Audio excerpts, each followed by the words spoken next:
Laris Chica, Donnie may kasamang GF? Mainit naman na usap-usapan sa social media matapos maintriga ang aktor na si Donnie dahil sa umano'y pagkakasama nila ng kanyang girlfriend sa isang date. Dahil dito hindi napigilan ng netizen na magbigay ng kanilang reaction at opinion tungkol sa viral na issue na ito.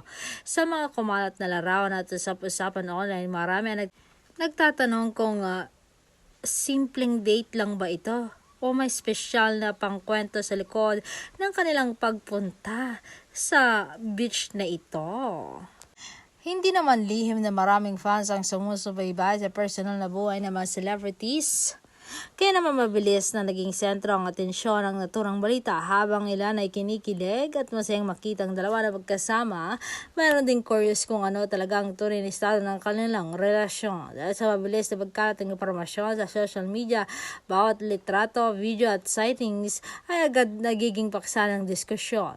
Kaya naman hindi nakakapagtatakang maraming netizen ang naghahanap ng kasagutan at umaasang may susunod pang detalye tungkol sa viral na isyong ito. Sa ngayon, patuloy pa rin pinag-uusapan ng mga fans ang naging date na iyon na magkasintahan.